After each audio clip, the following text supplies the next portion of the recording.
Evening, everyone. Welcome to another IG Live. I'm pleased to be joined, hopefully shortly, by a very special guest, my favorite sex educator, wellness coach, who's hopefully going to be joining us shortly from the United States of America. She's an inspiration to many. I'm sure you probably know who I'm talking about from my my posts.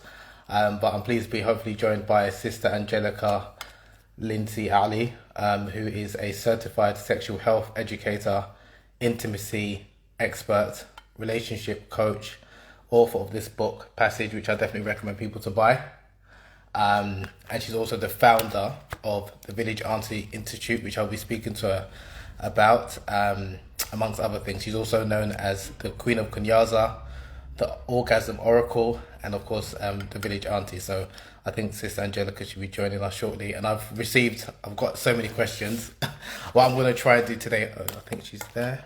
Let's see if you, how do I add some? Oh, wrong person.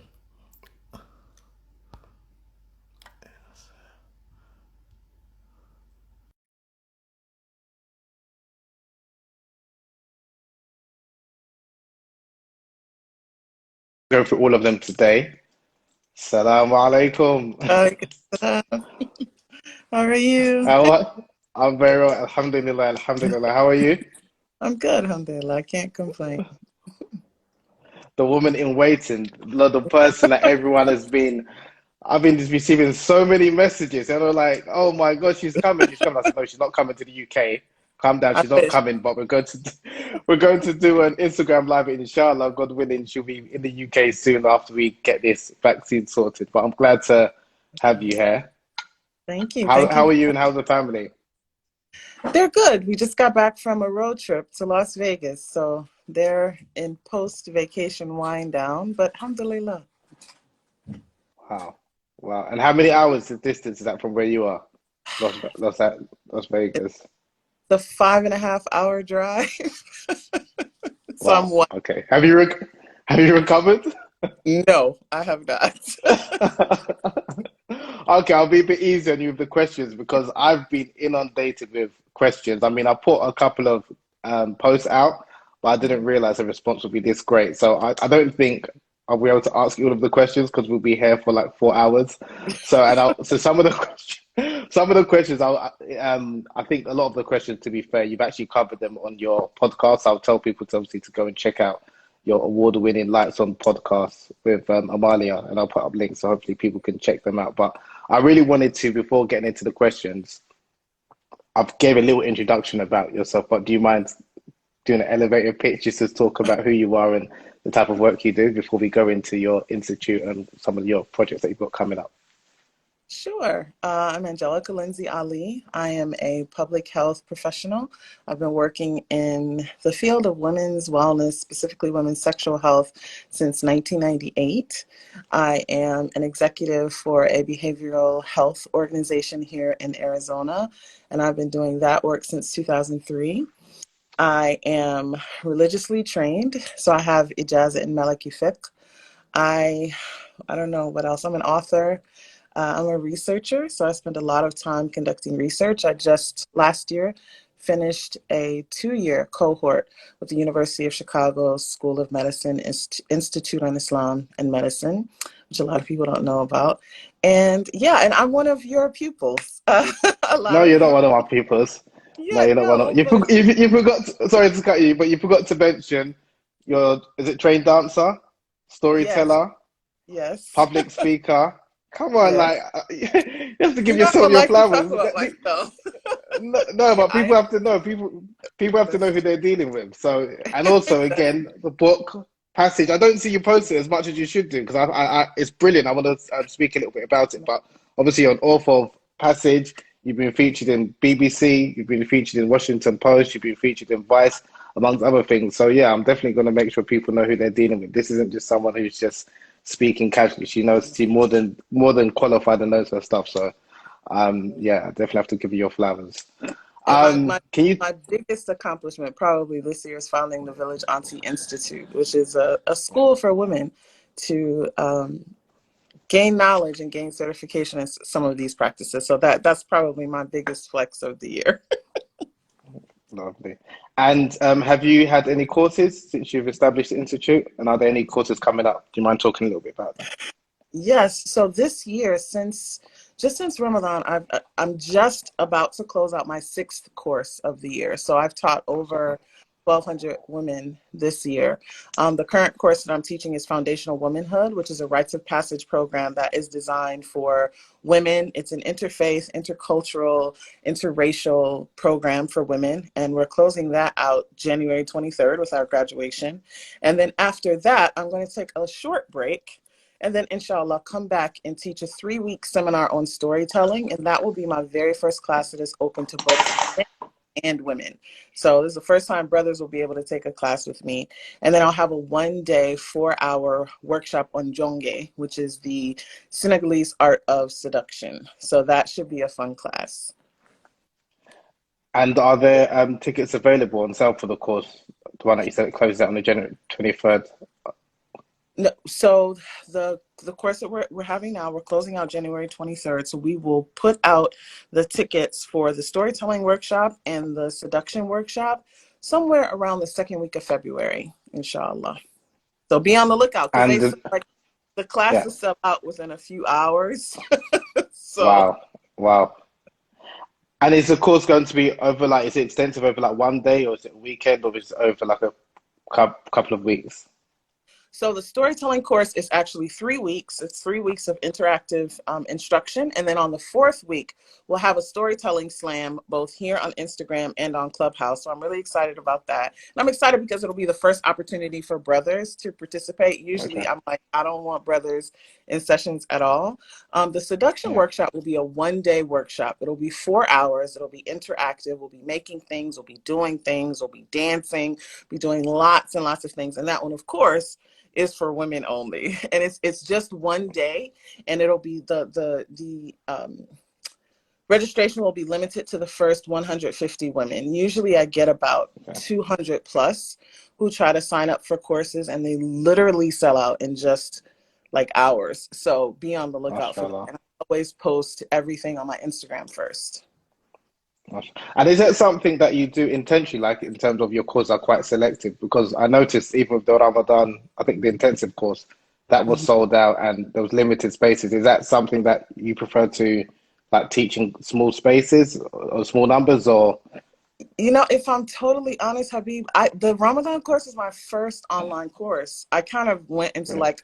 like a deep depression at the beginning of quarantine. I was like, oh my gosh. So I'm used to teaching in public.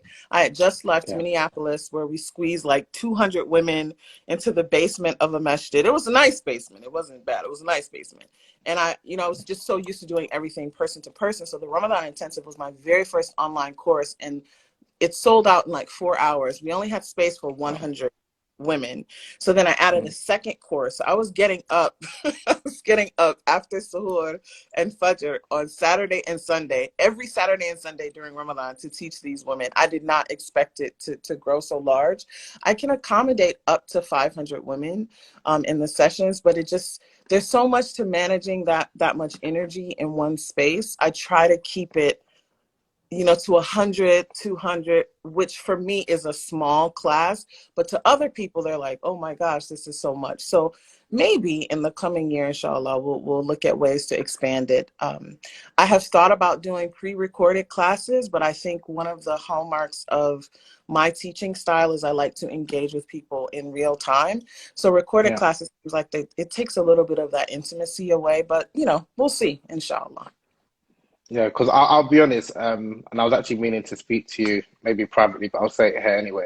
I was looking at the price point of your courses compared to like your contemporaries, and I think you charge very low, to be honest, for the course that for the no, honestly, because a lot of people will pre-record the courses, and Mhm, what they will charge is even probably double than what you charge. mhm, So that's what I mhm. was thinking whether you would think about because again, what I'm concerned with is that I don't want you to burn out. because I can see Mhm. you're doing a lot, and I can imagine people must be giving you so much, asking you so much questions, and ask you to do some requests to speak and this, that, and the other. And in order to continue doing hopefully what you're doing, and it's obviously your work is beneficial, and so much people appreciate it, and your audience is now global. It's not even just the United States. You probably Mhm. need to kind of think about managing your time, and one way of doing that is obviously making sure if you're doing like small courses that's like maybe 100 people, you have to Mhm. charge what you're worth kind of thing. I think maybe that's an option other than doing so many like 3 or 4 like intensive courses over the year. So that's maybe something that you probably should kind of think about, because I want you to continue doing what you're doing hopefully for many years to come. But if you keep working as you're working, you're Mhm. gonna burn out. So that's the only thing that I'm kind of concerned with. I keep wanting to tell you to keep going, but at the same time, I know you need some time to look after yourself. And I even get so many messages, people emailing me, asking me to reach out to you, saying I've emailed the village auntie, she hasn't got back to me. This, like, I've had like about 6 people emailing me, asking me the same question, saying, "Can you ask this question? Can you ask that question?" And some of the questions, I'm like, "This isn't just a straightforward question. You probably need a one-to-one session." Right. But that you have to pay for it. I'm not gonna like people give me debriefs, tell me the whole backstory, and I'm just like, you know what? Oh my I gosh, I didn't appreciate the know question. I that. appreciate the love, but I can't make any promises. I said the best I can do is record this session, and I'll try and get to your question. But what you need is like a one-to-one intensive course, not even to catch up and have a 6 week or 4 week course. So I do think that. I mean, and if I'm getting it, and I'm not even obviously you there asking me to ask you, only Allah knows what the type of messages and how much requests you're getting. So that's why I think that it's important that you kind of preserve yourself as well and have some time to kind of, and it's good that you're taking some time away. Is it, did you say February, March, away from Yeah. social media for a little bit? No, that's good. That's good. So and I'm glad you said that so people are aware that obviously you're not going to be as available as maybe you was earlier in the year. Because I think there was a period as well. Correct me if I'm wrong. I think they said that you took about a week or 2 weeks off. Mhm. People was messaging me asking, where is she? I said, I don't know. People was like, where is she? I was like, what do you want me to do? I I can't feel so. call her. I feel. So, I People feel was so bad. messaging me, and then it I got to the never point where I said, posted. I'm gonna stop posting. I said, I'm gonna stop posting you for a while, because they were like, I'm trying to, because I would always direct people to you, especially women to you, and they were like, oh, she's not getting back to me. I said, maybe one of her team is, maybe a bit busy, this, that, and the other. And she said she's not posting as much as she was. I was like, I'm not her admin. Like, leave me alone. So I can be stop quite rude, sending to be Habib honest. So messages. Habib has no, you like no. No, no, they can, but I'll be honest. I'll tell them straight anyway. I wanted I to. had no idea that they were doing that, and I feel so bad. But I do remember this had to be like in July. You sent me a message, and we hadn't talked in like a few weeks, because we'll message back and forth, just to check in. And I remember you sent me a message, and I was literally at my wit's end, and you just sent me a message that said, "Hey, you need to slow down," and you're never that like direct or prescriptive in your advice, but it was like, I'm worried about you, you're doing a lot, I see you online, just if you need to tell people no. And I really appreciated that, because I knew that it came from a good place, but I had no idea that people were reaching out to you when I'm quiet on social. No, I'll be honest, because I think it was during I think it was around October, August. I did about 3 or 4 lives, and I was exhausted because you obviously have to prepare for it. You've got other stuff going on, and then I was seeing you every other day popping up on everyone's feeds with like doing IG live, and I was thinking, wow, okay, that must take a lot. And on top of obviously the other requests that you've got, and obviously your other family commitments, that's why I just make sure you look after yourself before you're looking after others. That's what I just wanted to make sure I say again. But can you talk a little bit about Passage? Because I don't hear you. Can you talk a little bit about like what it's about? And then I've got some questions that I wanted to ask you. But can you just give a little introduction to what Passage is about and what inspired you to write this book? Sure. So I don't talk about Passage a whole lot because we're actually expanding it. So I'm going to be coming out with Okay. an expanded edition of Passage. We were doing hard copies, and I literally, like, I wrote the book, I self-published the book, and every single copy that went out, I sent it out myself. And we sold hundreds of copies, and then we moved to a digital version. But in March of this year, inshallah, March 2021, we're coming out with an expanded version of Passage. And Passage was really in response to it.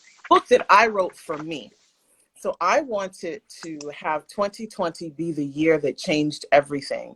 And I'm a person who makes lists. I do a lot of goal setting, a lot of vision boards. And so I was putting this together, and my manager said, don't you think other women need that too? And I was like, well, there are lots of planners, there are lots of people who do this.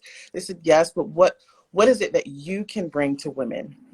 And I was getting lots of requests from sisters in the UK. Shout out to the UK, because the UK is like literally half of my audience is from the UK. If I check top cities on Instagram, London is always at the top. And I knew that I wasn't going to be able to get to those women as easily as I wanted to. So I said, okay, how can I make a workshop in a book? So the book it's not very long, but it's very dense. There's a lot in there. So I tried to put everything that I bring in in-person workshops into the book. So there are biographical elements. There are aphrodisiac bath recipes. There are whole food recipes from an African-centered lens. There are exercises that women can do. And I've even had a couple of men who've bought the book and have said, I know you didn't write this for me, but I found a lot of benefit in it. It even has its own soundtrack. It's a playlist at the beginning of the book. So it's meant to be an interactive tool, and it's meant to introduce people who may not be familiar with my work to what I do. They can read it in the book, they can imagine what it's like to be in a workshop with me. And it's broken down into 4 different weeks. I've had people do it over quarters, so they've expanded it to do it over the whole year. And it's really meant to take a woman or a human being, right, from a point of maybe personal, not confusion, but catharsis. It's supposed to be a cathartic process where you go through and really start to hone in on those areas of your life that you can do some strengthening. And I mean, it's only $20. That's the other thing. It's a $20 book. I wanted it to be something that was beneficial, but also affordable for people. And I've gotten a lot of really good comments out of it. And I'm just excited about the expansion of it. I've been working on it. And inshallah, in March, people can look for the new version. And you can I'm still looking buy forward. it. You can still Sorry? buy it. So women Yes, can still buy it. sorry. Yeah, I've actually got a few copies left. I've got a few copies left. So anyone who's interested, let me know. I've got some of the hard copies. But what I loved about it is that it felt like, obviously, even as a man reading it, that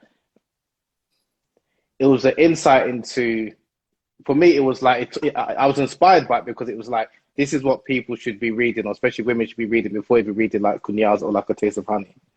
Because it was a lot about understanding yourself before you're trying to think about having a relationship with someone else. Whereas it kind of made me feel, oh, I missed the trick here, because a lot of my work was going straight into the action. Whereas this was like trying to understand yourself, understand desire from within, and cultivating that desire from within, and learning to love yourself. And then you can think about having any form of relations. And that's where I was just like, this is where not only myself, but I think a lot of men, we kind of missed the trick. And that's why I was happy that not only that you wrote it, but it was steeped in your experience and knowledge from learning from the African elders in West Africa. There was verses from the Quran and hadiths, and even saying from African sheikhs as well, and things like that. So I liked where it was interwoven, and it was very easy to read, because that's something that even I'm now starting to learn, is that sometimes, like if you're really passionate about something, and hopefully this is not going to be the case with the expanded version, you put so much in that you can lose people, because even for myself, sometimes I find like A Taste of Honey quite difficult to read, because there's just so much going on, and sometimes you want a book that's kind of easy to read in a reference, so I can pick this up and it's very easy for me to navigate different parts, and it's because it's like a journal, it's like a self-help book. There's different parts that will naturally even draw you in. So sometimes it's a playlist, sometimes it's the aphrodisiac baths, it's different things, there's different elements, and that's why it's very nice and easy to read. And a lot of the early Muslims that were writing about erotic literature and things like that, their guides were very small as well. Like the Perfume Garden's like 20 pages. So it felt like it was within that tradition, rather than writing a full length like documentary book, shall I say. So I really loved it. The only thing I was thinking is, how come you're not promoting it as much? So, because I was wondering, I was thinking actually, are you thinking of working and doing an expanded version or something? So you did answer my question. So thank you for that. But yeah, like I said, I've got a few copies if anyone's interested, but I definitely would recommend people check out Passage, a 31-day guided journey with the village auntie, and hopefully the expanded edition is going to be available in March. And is inshallah. that going to be, inshallah, is that hardback as well? Or is it just going to Yes. be a So digital? so this one was spiral bound, but the new copies we want to be hardcover. And I just want to just circle back to something that you said, and you're the first person who ever picked up on it. And of course, you would be the person to pick up on it, mashallah, because you know you are just a prolific author and researcher, and I just look up to you so much. But my goal was to write it in the style of the early sex manuals and things that came out of our Islamic tradition. So it was not meant to be a long book. And I even got some flack from sisters who were like, oh my gosh, this book is only, 60 pages and she charged $20 for it. But I'm like, but it's not supposed to be an encyclopedia. It's supposed to be a useful tool. And I think a lot of people don't realize, like when you earn ijaza and you get, this Islamic training, the books that you're memorizing, they're not long books. They're very short. Sometimes they're poems. And so I wanted Yeah. it to be something that was digestible. So thank you for saying that, because that makes me feel better. Because I felt bad for a while when the book first came out. I had a sister tell me, shame on you for charging $20 for a pamphlet. And I said, but sis, is so much more than a pamphlet if you only knew. So Yeah. I appreciate that. No, I mean, if I heard that, I would have just ignored it straight away. If it was a message, just delete, block. Right. If someone would say that over the phone, I just put my phone down. I haven't got time for people that just come with negative comments. Right. Can you talk a little bit about the Village Auntie Institute? I know you mentioned that obviously you've got in place in the free. Like, I was wondering what inspired you to, because obviously we did a lot of workshops and seminars. What inspired you to actually now want to establish your own institute? So I saw the classes starting to grow, and I knew that it was something that was a part of my 5-year plan.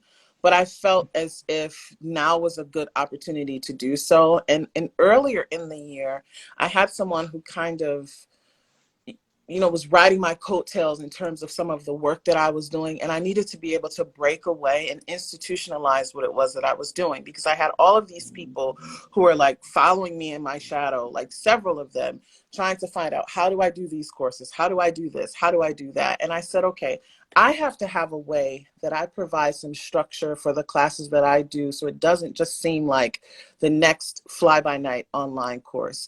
And I also wanted to have the audacity, right, to be able to certify other women, because I'm one woman, right? I'm 45 years old.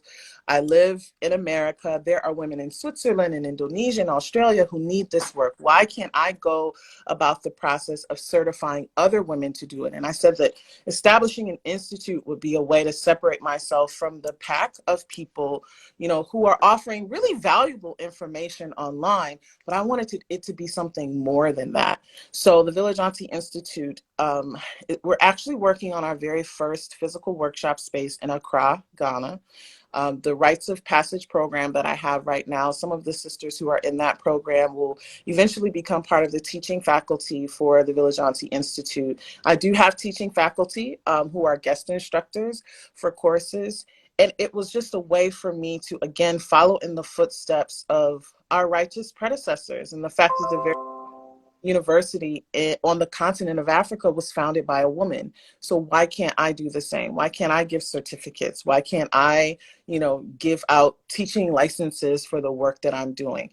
So that's really where it came about. And someone asked me, so that was my gift to myself for my 45th birthday. And someone close to me said, Angelica, who told you that you had a right to start a school? I said, well, who told me that I couldn't?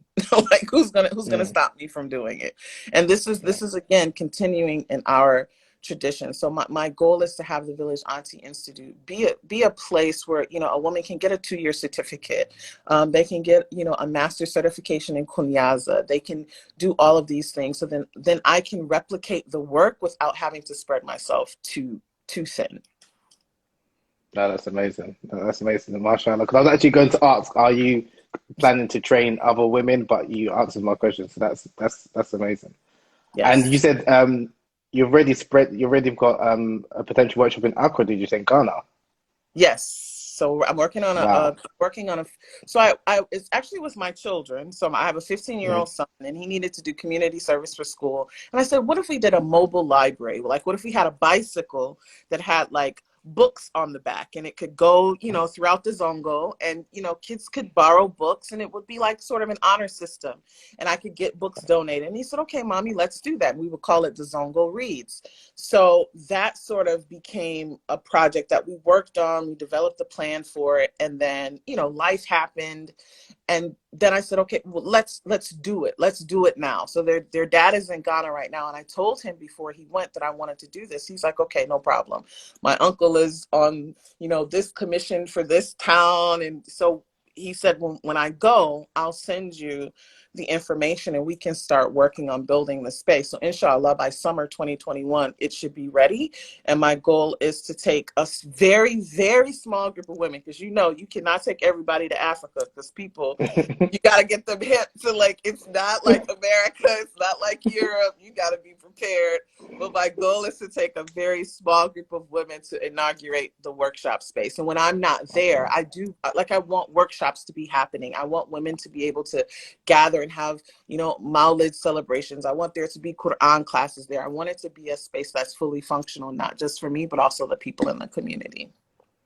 MashaAllah, mashallah. I do have my inner Yoruba voices saying, we are very competitive, and you are of Yoruba descent as well. Yes. Why not Nigeria first? Why did you? I love my Ghanaian brothers and sisters. Don't get me wrong. I love my Ghanaian brothers and sisters. Don't get me wrong. But when you were talking, something inside of me was saying, "Hold on, wait. She didn't even go to Nigeria first, and she's a Nigerian woman." Like, I don't. Oh, my people, right? Yeah. And you've given a So, couple of workshops. What was it? It's in October. The NCMO. I can't remember the name of the organization. So, and they were. I was speaking to Council and of there was uh-huh. they were like, we have to get you back and this, that, and the other. Because I spoke to some of the husbands, and they were asking about you as well. So I'm just wondering, we feel a bit slighted now. I feel slighted. When are you going to establish? No. So the only reason why we went with Ghana first is because that's where my son wanted to do his Zongo Reads project. So the goal is to have the physical workshop space be the place where we sort of house all of the books that get donated. But I said that there are two places that I have to establish workshop space. That is in Nigeria and in Senegal, because those two places have been just such a part of Nigeria is in my DNA, Yeah. as a Yoruba woman, right? But Yeah. also in Senegal. But I've never been to Nigeria, Habeeb. I have to go. You have No, to you have to tell go. me where to go. I've never Yeah. been. I want to go, but yeah. So I'm Yeah. not slighting my Nigerian people. This is me. Blame it on my son. It's not me. Blame it on my son. Inshallah, we have to hopefully again, like I said, when the pandemic kind of dies out, and when the part of your first, we need to start your UK tour, and then maybe we can try and see if we can do something in Nigeria. But I know that you're wanted in so many places, so I'm Yeah. just making sure that UK first gets first dibs if we can. After you do America, and then hopefully we can sort out Nigeria. Yes. Can I ask a couple of questions? 'Cause I can see some of the Sure. flashes going up because actually I can't be able to ask all of them. But the first one. Okay. So someone asked, how can you provide some advice on how can I tap into my femininity? So I'm assuming this is a woman. Okay. So femininity is something first that you have to define for yourself. And I'm glad that you brought up Yoruba women, because I was just having a conversation with a dear sister from the UK. I won't say her name because we were having a conversation in a private clubhouse room. And she was commenting that, being a Yoruba woman, Yoruba women do not fit, and I'm paraphrasing, right? They do not fit a Western concept of femininity, right? Yoruba women are very strong. They will tell you off. They are good business women. They're very intelligent, and they stand in that.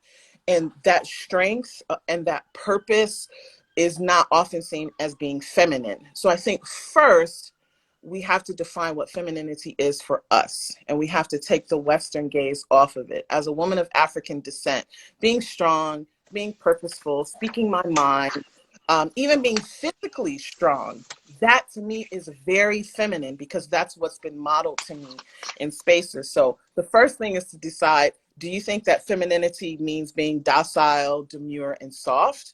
Or do you think that it means being intentional? And once you decide that, the easiest way to be more feminine is to surround yourself with women who portray it in the way that you want to live it. So for me, when I was trying to get more in touch with my femininity, I hung around a lot of Senegalese women, right? And they were, they were very powerful, very strong. They were sexually assertive. They were very sensual. And I watched what they did and I tried to surround myself with them. So I think that helps, having people that you can emulate. And then also not boxing yourself in, because femininity is not one thing to everyone, and understanding how it fits into your life and then proceeding, thusly. Femininity is not, just being soft and quiet. Sometimes it's being very strong and direct. No, I love that. And would you say that's the same with beauty? Because I know you touched on that on passage when can you touch on that as well about the concept of beauty? Do you mind speaking on that? Yes. And this is something I've had to go through and I'm still going through. I'm tall. I've never been dainty. I have been 5'9" since I was 10 years old. I wear a size 11 shoe. I've always been big. I've always taken up a lot of space. But at one point in my life, I was very, very thin. And I modeled. And I thought that was what would give me the self-esteem that I needed, but it wasn't. I definitely fit a certain Western concept of beauty at that time. I was thin. I'm very light. My hair was straightened, but I still did not feel settled in myself.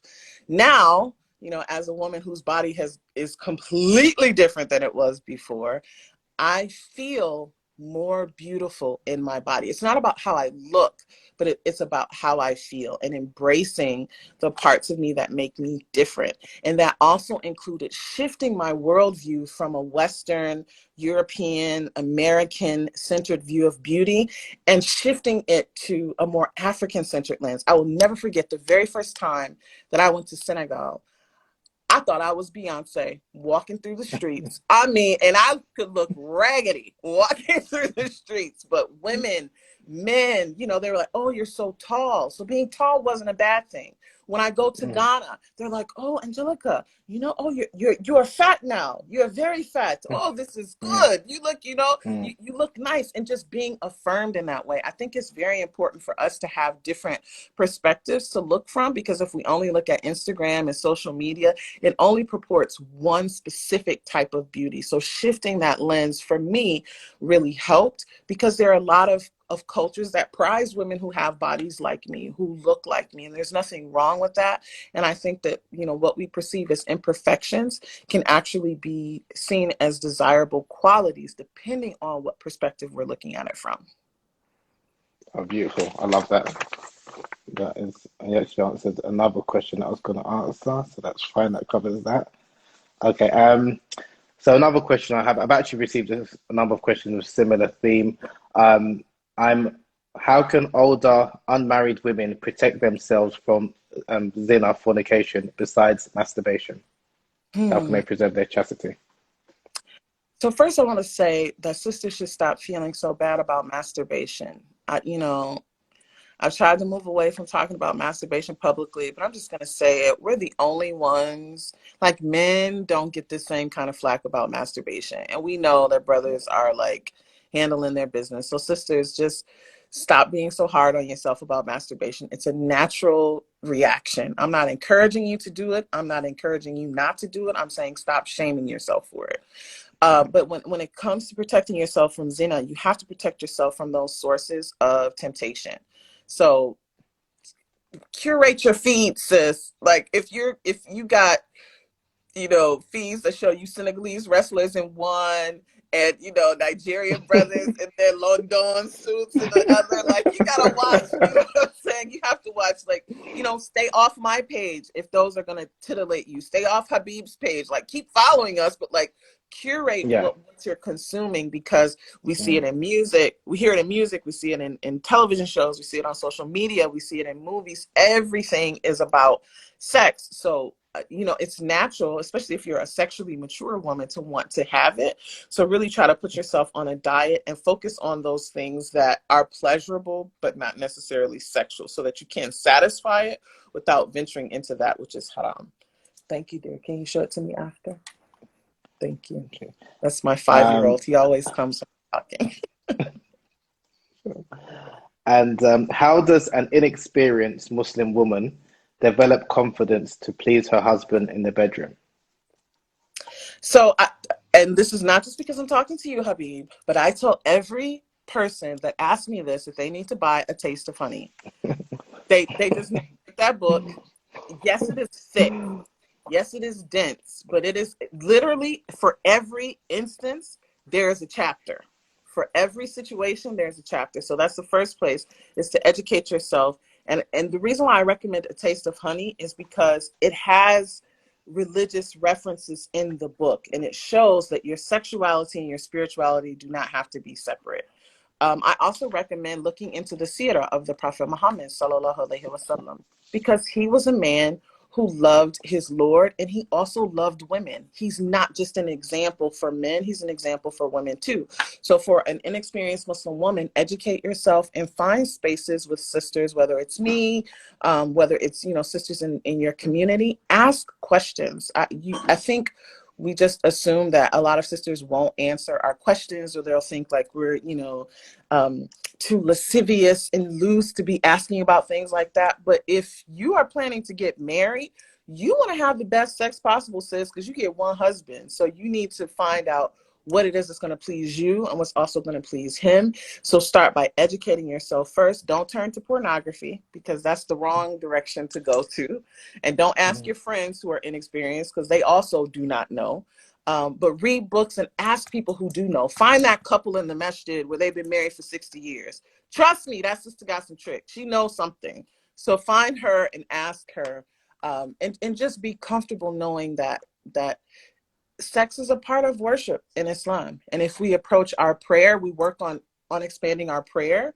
We work on what to say when we go into sujood, memorizing longer surahs. When we give charity, we want to make sure that we're giving, the best possible charity. So look at sex in that same aspect. How can I make it as enriching and fulfilling as possible for me and my spouse? No, I love that. I love that. And I love what you said about reading the seerah, because I think that's something that I think when you read like the seerah and the life of the Prophet ﷺ, and even the early communities as well, I think it would change people's attitudes and perspective in terms of what it means to be religious and spiritual, because they were sexually empowered men and sexually empowered women. There were women that were asking for their rights in the bedroom. There were women that were even divorcing men because their husband wasn't able to fulfill their desires, and they weren't shamed. And that's something that, again, I think that, because I hear that a lot, that, oh, this woman, she can't ask this question because she's religious. What does that mean? As if you can't be religious and sensual at the same time. And that's something that I think we do need. A lot of it, I know it comes from cultural understanding, but we do need to change that mindset. And I think the first point is obviously starting with the Prophet ﷺ and the men and women that are around him, because when people see that the best of Upstairs. people, they didn't have this issue like in terms of asking their rights in the bedroom, because these were God-given rights. And I think that's why we need to definitely empower, because a lot of men, we don't have this issue. We don't have this hang up in terms of asking for our rights in the bedroom. Whereas, unfortunately, with women, our Muslim sisters, they have that, where they think that they can't ask this because in order for them to be pious and religious, and I just saw a TED talk as well recently, and I forgot the name of the woman. I think she says something along the lines of that, and it can apply with Muslims. She said, men are socialized to be brave, whereas women are socialized to be perfect. And she was explaining that, and it hit home so much on so many levels, even in the Muslim community, because even as a man, because if you're socialized to be brave and courageous, that means you're allowed to make mistakes. Whereas women, we don't allow women to make mistakes. So the Muslim woman has to be the quote unquote ideal Muslim woman. She doesn't speak out of turn. She's just been married once. She hasn't been divorced. She hasn't done all of it, which is kind of seen as a flaw. She never speaks out of turn. She never even raises her voice. Whereas a man, I'm talking about even within the Muslim communities that we've created, we're allowed to make mistakes. And this even goes with like speakers, scholars, what have you. And we're expected to make mistakes. And when we make a mistake and we overcome it, then we can even sell some more books or workshops and this, that, and the other, and we're praised for it. Whereas with a woman, if she makes any slight mistake, because she's expected to be perfect, and that's a ridiculous, level to maintain. It's not if you have to achieve perfection, you have to maintain perfection, just to not even stay in the public eye, just to continue to be a Muslim. Whereas Mm, as a man, we don't have that pressure. And that's something that when mm, I was listening to that TED talk, it hit home for so many levels because I thought, yeah, even as a man, you don't have, everyone has crisis of faith or where their iman drops on somewhat. But it's not like a case of where you feel, in many cases, I'm not a Muslim anymore. Whereas mm. because we don't give that same freedom for women, it's like if a woman not even takes off a hijab, if a strand of hair is showing and people's going to comment, and all of a sudden I'm not a Perfect. Muslim anymore, and that's yeah, and that's a problem. But when you read, like, and that's why I loved what you said about reading about the Sirah and the early Muslims. You saw different characters of both men and women that were both struggling, but they were all committed to Allah subhanahu wa ta'ala. They all had the love of Allah subhanahu wa ta'ala. And that's something that we forget about because we just want to speak about the perfect women and the imperfect men. And that's something that I think we need to kind of have more of those examples. But I know it's even difficult. And that's why I do always, sing your praises. And because I know it's difficult even for you to be in the limelight because there's a lot of women that need to see a human Muslim woman with all her frailties and imperfections, but still inspiring and teaching people. So that's why I just think we do need to kind of like redefine or have a new understanding of what it means to be religious and spiritual, especially within first within obviously the Muslim community, and then obviously also with for non-Muslims as well, that they can understand that just because you are committed to a faith, it doesn't mean you're this perfect human being because perfection lies with God Almighty, with Allah subhanahu wa ta'ala. So I definitely loved what you said about the Syrian. I think that's definitely something that we should definitely read more about to learn about the early Muslim communities. That's Okay. good. Juma came early. Habibi just gave No, us a whole khutbah. No, that's good. It's and it's no, so refreshing to hear a man say it. I can say it, but it hits differently when you say it. And just acknowledging that double standard, even in the work that I do. I'm intentional about how I dress and appear on my feed, right? There might be sometimes I might want to, wear an outfit with a grand boo or some Nigerian lace and have a gele tied a certain way. But then I get people saying, "Oh, Sister Angelica, your neck is showing." So the bar is set very high for me. And then I think what winds up happening is when women are faced with this double standard, they start to question their nature. So I have several couples where the woman will come to me and say that they have a problem in the marriage, and the problem is that her libido is higher than her husband, or she's more adventurous than her husband, or she wants to experiment with different positions and sex toys and things, and she's like, "What's wrong with me?" And it's so hard to untangle that thinking because I'm like, "Sis, there's nothing nothing wrong wrong with with." you. But she's just, it's expected that he's supposed to be the aggressor. But what we don't understand is that one, sex shouldn't be aggressive. Mhm. Two, it's perfectly okay for a woman to be sexually assertive, but I feel like we have squeezed all the joy out of sex in Muslim marriages, and that's one of the reasons why the divorce rate is so high. Yeah, yeah, I agree. Even, I mean, coming to the sexual assertiveness, I've again within a Muslim context, I've never really understood why so many people find it problematic if a woman initiates any form of sexual activity when the example we have in the Quran of sexual initiation comes from a woman, the Prophet Mm-hmm. Yusuf alayhi salam. So this idea of women not having desires, women aren't able to initiate sex, women aren't captivated by beauty and things like that. The only example we actually have in the Quran is of a woman trying to initiate something. So and even the women of the city. So it wasn't just that one woman; it was women of the city that were captivated by the beauty of Prophet Yusuf alayhi salam. So again, for me, I'm just wondering where are we? Because again, I think maybe people's upbringing or their understanding about Islam has come from somewhat of a obviously the people that are teaching them. They kind of maybe not speaking about those stories. Because if you read those stories, if you read the Sirah, like you spoke about earlier, you will see these examples of sexually empowered women that were still committed to their Lord. That still loved Allah. They still had faith.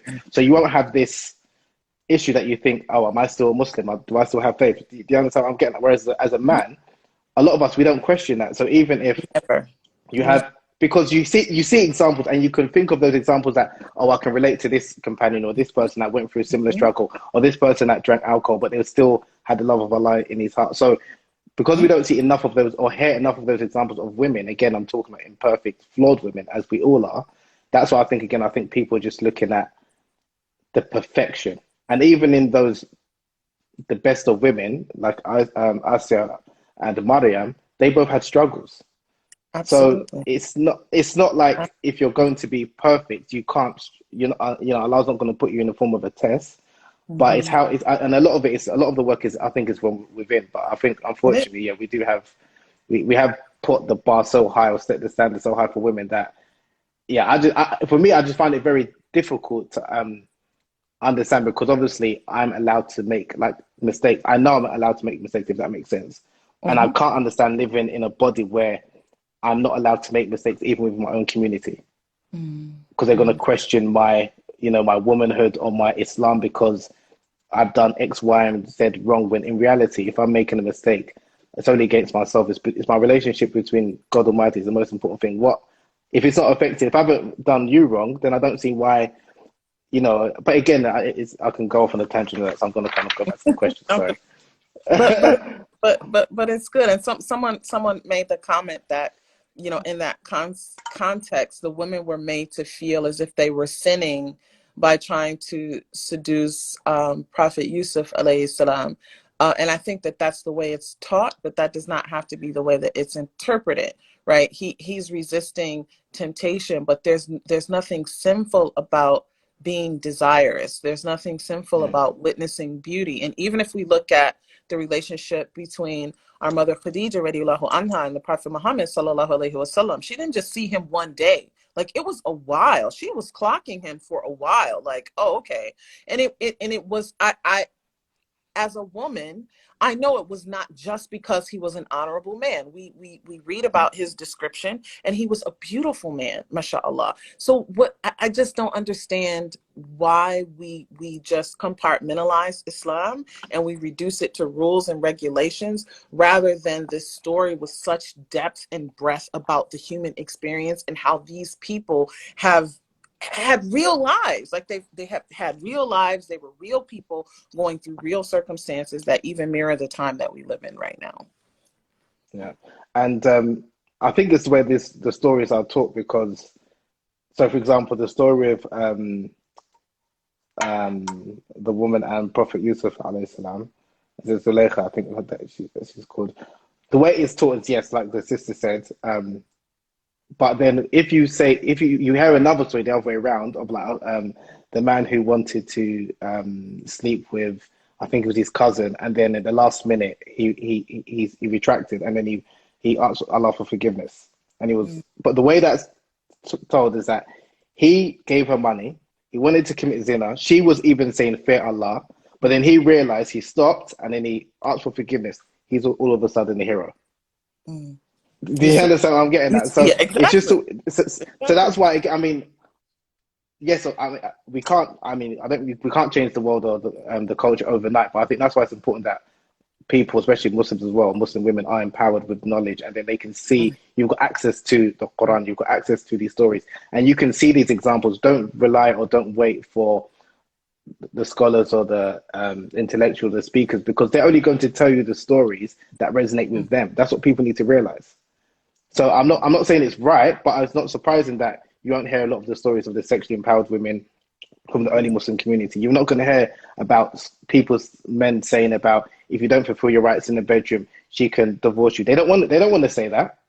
But if it's the other way around, they will relate those stories. That's why it's important that, especially the day we're living in now, that we've got access to knowledge, that we just kind of like not only empower ourselves, but then obviously highlight the works of people like what you're doing. So people have got an Mhm. example that they can kind of like listen to and hear about some of our pious predecessors. Okay, I'm just conscious of time, because I think if we can maybe have another 10 minutes and then I'll stop so that I can Okay. save this, because I think we've got an hour. And then if you Okay. don't mind, if we can do another like 45 minutes, if that's all right with you. Sure, that's fine. I didn't realize how this was. If you had almost 50 minutes. Oh, this is actually a question that cheekily I wrote that I wanted to ask you. I was thinking, that's my question. Yeah. So if you was going to write a biography, what would you call it? My biography? Yeah, Oh gosh, what would I call it? that's a good question, isn't it? That's a really good that's a really good question. You don't have to Uh, answer if you don't want to, but I just thinking, I, because you're I doing you know so much. I have to really think about it. I will say, um, it's so interesting how so much of my life looking back, we always say that, Allah subhanahu wa ta'ala plans. We plan and Allah plans. And it's so interesting to see how Allah has shaped my life, because the incident that sort of led me down the road to studying sexual health and African women's healing modalities happened in April of 1998, right? I had this, situation at a dance class. A Senegalese sister told me I need a kinkly bati to heal my uterus. And I was like, what are you talking about? And, I've talked about that before. That was in April of 1998. And I had been studying Islam since August of 1994. So April of 1998, this incident happens. And then August of 1998, I take my Shahada. So it's literally like the path to becoming the village auntie and the path to being a Muslim were literally 4 months apart.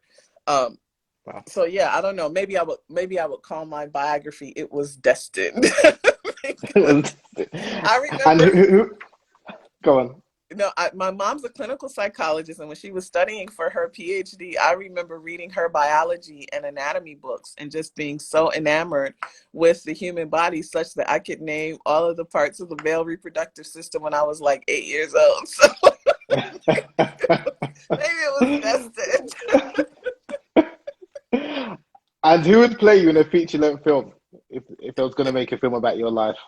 Who Who would would you play want to me? play you? Yeah. Oh, that's easy. I'm going to pronounce her name wrong. She was in Hotel Rwanda. Sophie Okonedo. Ocon. Yeah, I think she's Yeah. British. She's actually a Yes. really good actor. Yeah. Okay, she's actually I so yeah. love her, Okay. and she would do me justice, I think. Okay. No, that was selfish of me. Now getting back to people's But questions. that's a good question. Nobody's ever asked us. I wanted to ask you a different question because I've seen obviously so many of your lives and your podcasts, and I was like, I want to ask you a different question. I don't want to ask you the same questions that you probably heard a number of times. No disrespect to people that are sending these questions. Okay, do you have what was it? Yes, she was on How Orange is the New Black, I think. Somebody said from Orange is the New Black. Yes, her. I think. Yes, her. Yeah. Okay, sorry, Habeeb. sorry, I'm so rude. I've not actually been paying attention to any of the comments. There's been a number of comments anyway. How to overcome mental block when your man does all the right things? So I think someone's asking how can they overcome a mental block when their husband is doing all the right things. I'm assuming emotionally and physically. So maybe someone else. So the husband is so basically the issue is not coming from him. The issue is internal Uh, within the. yeah. So I think it's important for us to acknowledge that sometimes we make our partners pay for what other people have done to us, whether that was in our childhood or in previous relationships. And we also expect our partners to be mind readers. So in that instance, the first thing would be communication, but not communication with the husband, communication with yourself, and really acknowledging where is the source of this pain, and understanding that not all pain is trauma. I think trauma has become the new buzzword where people think that all pain is trauma, and it's not. Trauma is something that can alter and transform your life. Pain is temporal, right? So sometimes we take pain and we turn it into trauma because we just don't want to let it go. So a lot of the emotional blockages that we have are because we're holding on to pain that was never meant to stay with us. So doing a personal inventory. In my book, I have an exercise called Fears and Assets. So it's basically, and it's meant to do exactly that, to help with emotional blockages. What am I afraid of? What is it that's holding me back? And then on the other side, what do I have? What do I possess emotionally, spiritually, mentally, physically that can help me mitigate those fears? So I think communication with self is important. And then also looking at the ways that those emotional blockages are manifesting in your life, because sometimes the pain can be so deep and so heavy that it can manifest in things like vaginismus, where it's an inability to be penetrated or penetration is extremely painful. Then that's where your negative thoughts are manifesting into sexual dysfunction. Now, I'm not saying that that is the only cause for vaginismus, so please don't take it as that's what I'm saying. That is one specific thing that can happen. That's one very small cause of issues like vaginismus. So I would also think communicating with the husband, since he is doing things well, is also very helpful, because support anytime we're working through emotional difficulties is important. And if you have a supportive partner, then that supportive partner can then affirm the internal work that you're already doing, and they can sort of keep, keep motivating you to keep going. Jazakallah khairan. That's beautiful. Thank you. I'm just sorry. I'm keep looking because I'm just conscious of the time. I'm going to save this. Are you Okay. happy to do like another 45 minutes after this? Sure. This is the only thing on my calendar for today, so we're Thank you, good. thank you. Just I've got a number of messages. Make sure you save this. It's like I'm being told off, so I want to make sure I save this and Save then it. like give me a 5 minutes. I'll be back in it, inshallah. Okay, Okay. inshallah. How do I save this now? Because oh, don't do the wrong thing live. So I Do you know how think to save this? yeah, so once you end it, it's going to give you the option to save video. So once you Oh, close okay. out, it'll give you the option to Yeah. save video and post to your IGTV. And once you do that, it takes like a couple minutes, but then it'll upload it, inshallah. Okay, so just I'm going to be saving this IG live, and then I'll be back UK time. You say 10:02, so in like 5 minutes. Okay, Okay. I'll see you shortly, inshallah. Okay. Assalamu alaikum. Excellent.